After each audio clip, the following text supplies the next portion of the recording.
বন্ধুরা, আজকে আমি আপনাদেরকে একটা সুন্দর জায়গা দেখাবো। তো আশা করি ভিডিওটা না টেনে সবাই শেষ পর্যন্ত দেখবেন। শেষ পর্যন্ত দেখলে আপনি একটা সুন্দর দৃশ্য এবং জায়গা দেখতে পাবেন। তো আসলে এই যে আমি আপনাদেরকে জায়গাটা দেখাচ্ছি, এটা হচ্ছে আমাদের বাড়ির পাশের একটা জায়গা, আমাদের বাড়ি থেকে খুব কাছেই। তো আগে বলি, এই যে এখানে একটা প্রতিষ্ঠান দেখা যাচ্ছে, আসলে এটা হচ্ছে একটা মাদ্রাসা প্রতিষ্ঠান, দাখিল মাদ্রাসা। মাদ্রাসার নাম মাদারগঞ্জ পাগলাপীর দাখিল মাদ্রাসা।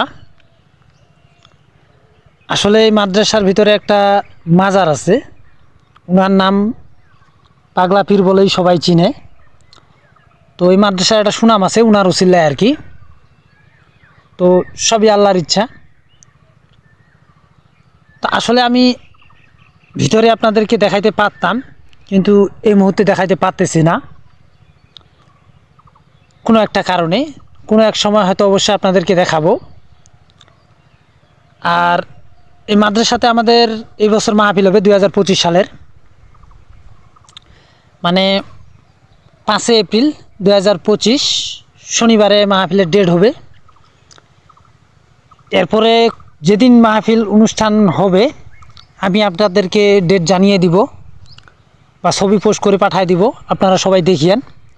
চাইলে আপনারা অনেকে আসতে পারেন যদি আশেপাশে হয়ে থাকে। আসলে আমার এটা ঠাকুরগাঁও জেলার আউলিয়াপুর ইউনিয়ন বনে।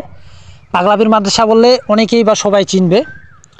তো আসলে দেখেন, এই যে আমাদের মাদ্রাসার রাস্তাটা দেখেন, আসলে রাস্তাটা অনেক সুন্দর। আর এই যে গাছগুলো দেখেন, গাছগুলোর পাতা ঝরে গেছে, এই জন্য আসলে অনেক অনেক অনেক সুন্দর লাগতেছে। তো দেখেন, এই যে রাস্তাটা আপনাকে আমি সম্পূর্ণটাই দেখাই। এই যে দেখেন, ওইখান থেকে এই পাশ পর্যন্ত আসলে রাস্তাটা অনেক সুন্দর।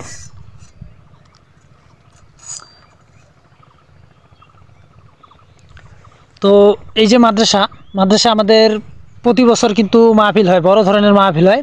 অনেক জায়গা থেকে মানুষজন আসে, তবারকের ব্যবস্থা করা হয় এবং বসার সুন্দর ব্যবস্থা করা হয়। মহিলাদের জন্য আলাদা বসার ব্যবস্থা করা হয় এবং পুরুষের জন্য আলাদা।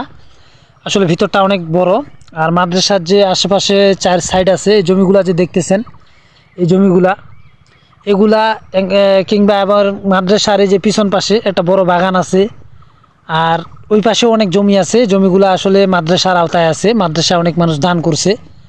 প্রায় 14 একর মনে হয়, 14 একর না 16 একর এরকম হবে। তো সবাই ভালো থাকবেন, সুস্থ থাকবেন। আসলে জায়গাটা আপনাদের যদি ভালো লাগে থাকে আপনারা আসলে কমেন্ট করে জানাবেন। আসলে অনেক সুন্দর একটা জায়গা।